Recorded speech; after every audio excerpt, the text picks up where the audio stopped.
Americans love their guns. Gun ownership, apple pie, and baseball are three things that many people would call American. But gun ownership, does it have a future? Many people would like to think so. Unfortunately, the statistics don't look good. And I say statistics referring to Generation Z. As what happened last week, there was a large protest in which thousands of people all around the country, clearly organized by very wealthy individuals in New York and Hollywood, California, who are against guns, came out and said that in response to the events of the Parkland, Florida school shooting, gun rights need to be curtailed and eliminated.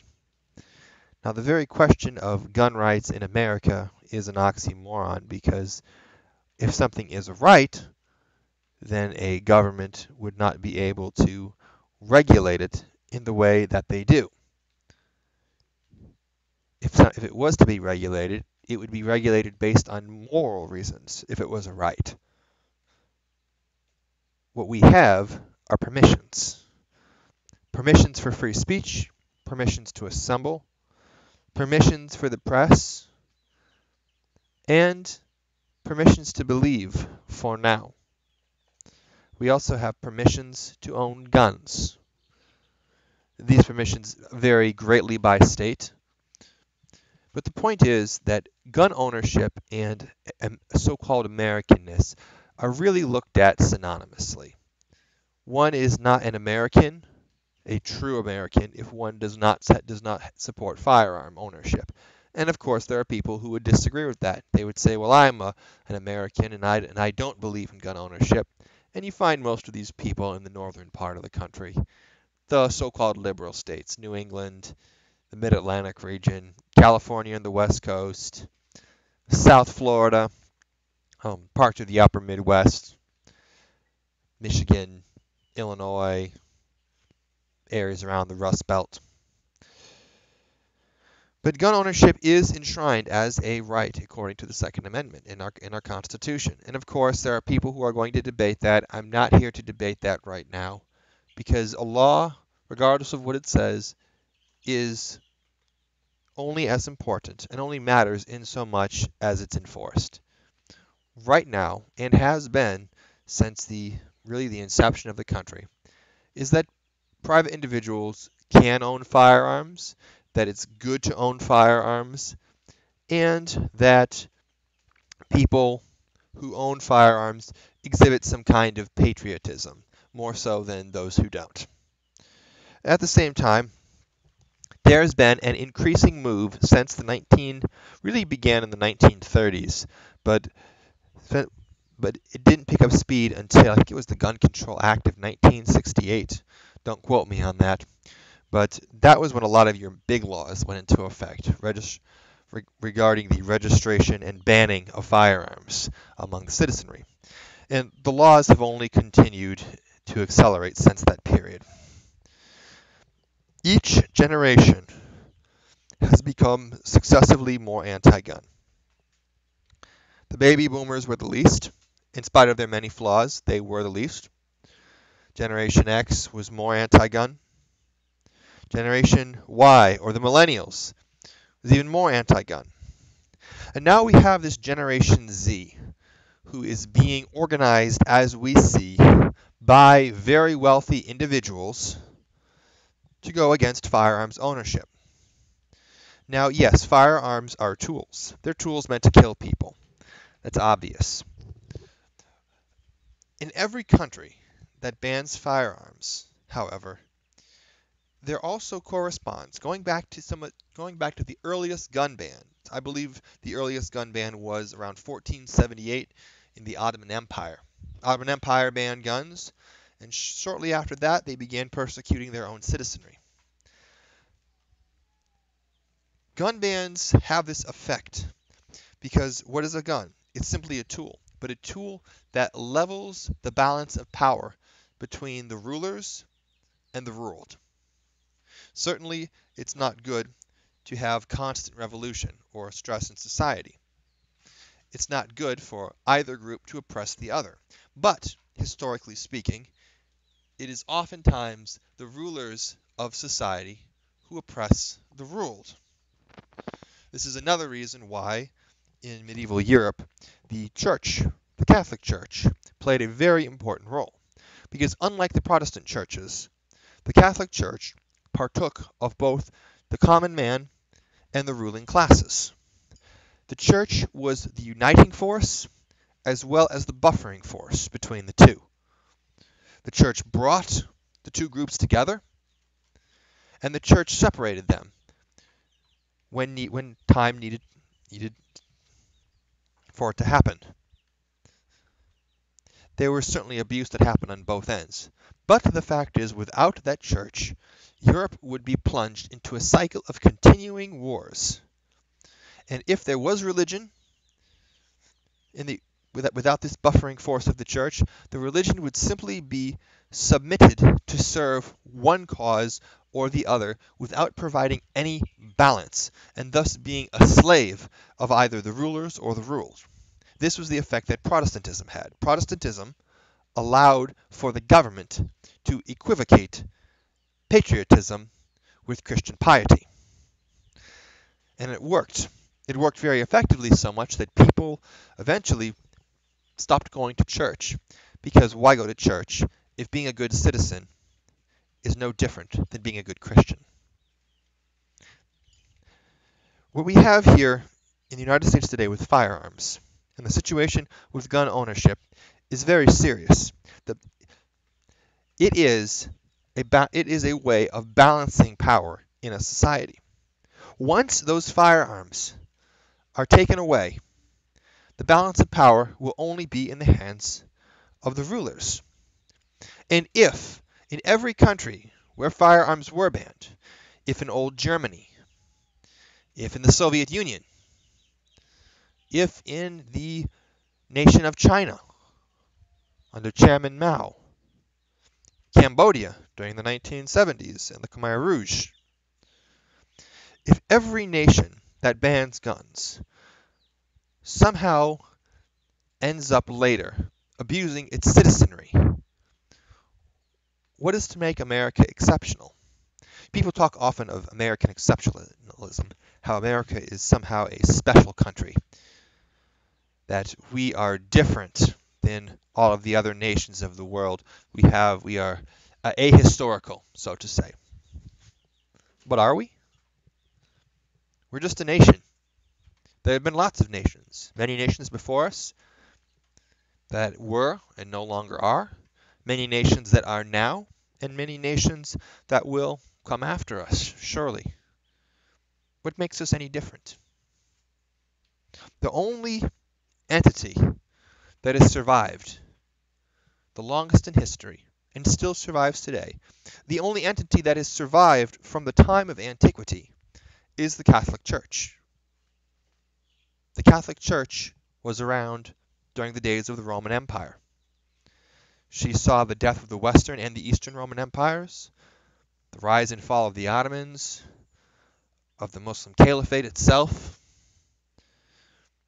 the great empires of Europe, the great international British Empire, where once upon a time it was said that the sun never set on the British Empire, the French Empire, the German imperial territories in Africa, the Dutch,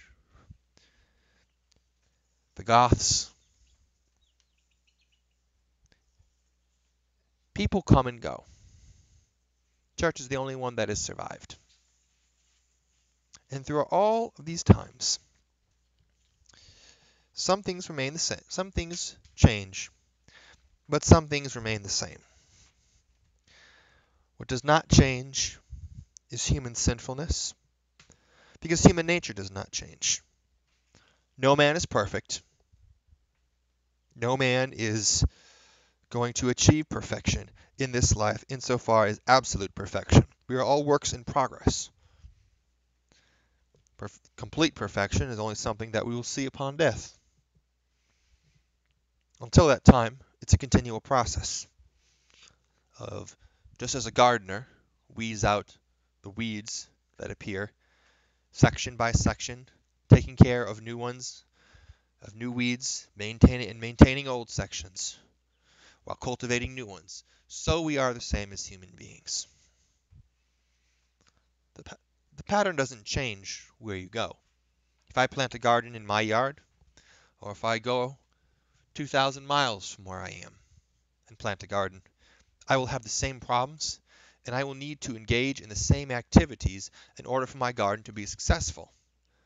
The same as with life. What then makes America exceptional? What then makes her any different? Or I should say, not subject to the same laws that everybody else is? You can say, well, we declare that we are not subject to it, and you can say that all you want, just like you can declare that you're not bound by the laws of gravity. You can write a declaration. You might get thousands of people to agree with you. You might even have laws passed that say you're not subject to the laws of gravity. Jump off the roof of a building and try to fly. If you survive, let me know how it goes. I'd love to hear.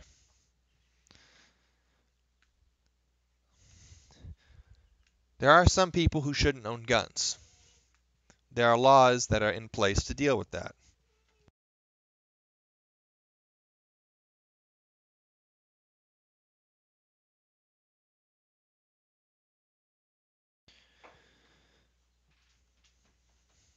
America has enough laws in place that deal with this. Some of these laws are enforced, sometimes they're not. The law is only as good as the will to enforce it. No more laws on the books are needed. The only reason why firearms regulations now are being pushed is because of a pattern that we are seeing. Consider since 9/11. Tell me, how many more freedoms have you won in that period? How much freer of a person are you? Can you remember being freer? I remember my grandfather. He is very elderly, but back in the late 1930s, he was with a friend, and they brought their rifles to school. And after school, they got on their bikes and they would go to the dump in the town where they lived, and they would shoot rats for fun. One day, he was shooting rats, and a police officer drove up. He greeted them and said, "What are you doing?" My grandfather said, "We're shooting rats." And the officer said, "Oh, okay." And they talked. This was a child, no older than 10, with a rifle, with his friend, with no adults around, shooting a weapon in a dump at rats after school.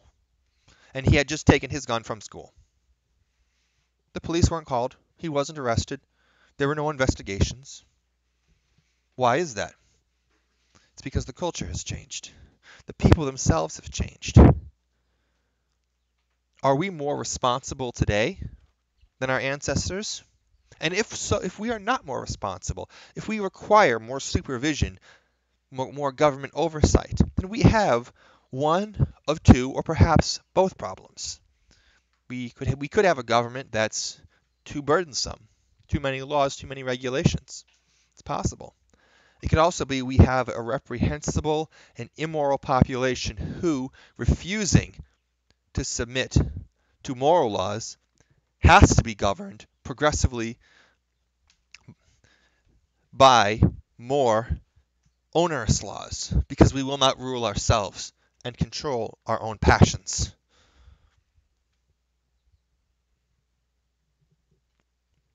Where are all these protests with guns going? The future is yet to be said. But given the way that individuals in the United States have become more immature, how we postpone children from becoming adults by delaying them in school, pushing them to go through college, pushing them to get advanced degrees, spend many years of their life waiting for the future to come where they can finally be an adult. And they still don't know how to be an adult at this point. It's gotten so bad. There's such a thing called adulting, if you don't believe me, where you have adults trying to learn how to be adults, as if that should not come naturally.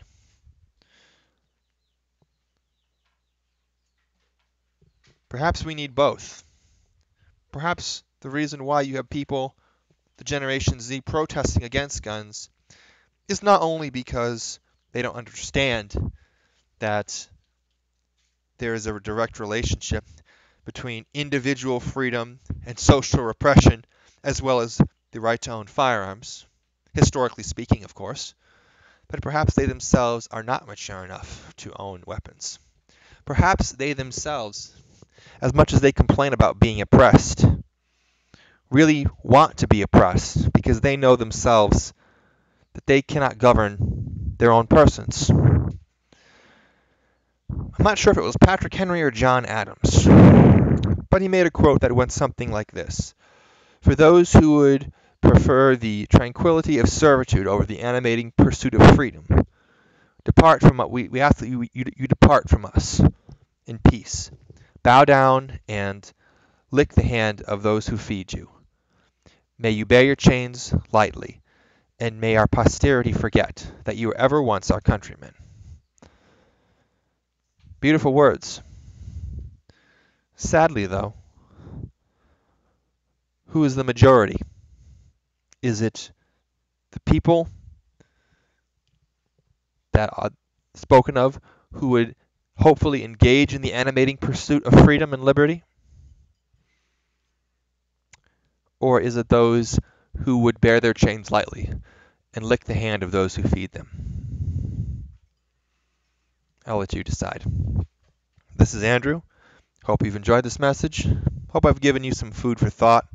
Take care, and I'll see you next time.